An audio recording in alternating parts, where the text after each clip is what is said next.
to the crudities of gross imagination, so that we do not always find it easy to recognize the fundamental identity. You must wholly alter your conception of sex in order to comprehend the ancient wisdom. The story of the fall should be sufficient to afford a clue. Not until after the fall were Adam and Eve ashamed and all our false sex modesty. Be careful.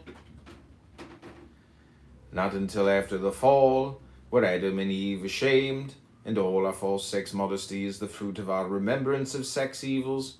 We cannot too strongly insist that sex is sacred, and that it must be so regarded, for all the great symbols of the ancient wisdom have a decidedly phallic aspect.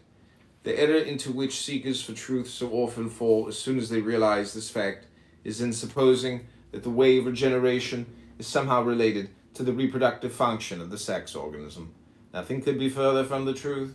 It is the interior nervous organism, not the external organs, that is always meant in phallic symbolism, and the force that works through these interior centers is the great magical agent, the divine serpent fire.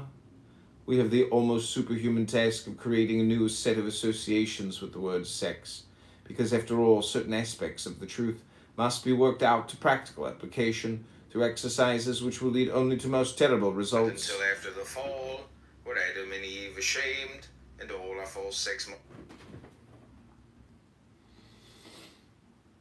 We have the almost superhuman task of creating a new set of associations with the word sex, because after all, certain aspects of the truth must be worked out to practical application through exercises which will lead only to the most terrible results, unless the minds of those who undertake them are first completely purged. False modesty must be replaced by a high and reverential attitude of respect for the centers where the fire of life is most active in the human body. The Hebrew fall thread is Kav, QV, which adds to 106 the value of the letter name NVN. 14. Temperance, the meditation on Samek. I am the support of all that entered into existence. Upon me all depend, and I fail not. This have I declared unto thee in various ways, but listen now to my words again. I sustain creation in the midst of a perpetual ebb and flow. Therefore do I assume the appearance of a refiner's fire, forever purging out the dross of forms of outworn. This is mine aspect of severity, of this it is written, Tetragrammaton, Elohim is a devouring fire. The Samai is one who testeth gold in a furnace, and this aspect of my being presenteth to the unrighteous a face of wrath. Yet by the purgation of fire do I uphold and sustain thee in every moment of thy life. Behold, I am he who trieth thee with many subtle tests. Wise art thou if thou knowest that the subtle serpent of temptation is in truth the anointed one, who bringeth thee to liberation.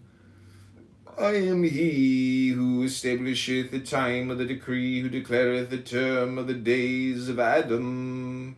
The fullness of those days shall see the strengthening of thy weakness, O Israel, and in the renewal of thy powers shall be made manifest the plenitude of my great name in the abode of wisdom. For when thou hast been tried as by fire, the gold of thy beauty shall be purged of all dross. In the glory of the heavenly sun shall all men behold. Then shall the vision of thy Lord be granted unto thee, and seeing him shalt thou behold the shining one who is thine own true self. In the fullness of thy blessed vision shalt thou be restored, and as a young lion trampleth upon his prey, so shalt thou conquer all the phantoms of delusion. Lo, in that day shall the light that is bind fast every hideous shape of darkness, and all thy habitations shall be blessed by the white brilliance which descendeth from the crown. Comment on Samek. Samekh, pronounced Solmek, transcribed as S, the number 60, meaning props support the intelligence of probation or trial. In Hebrew, tried by fire is Balkan. When thou hast been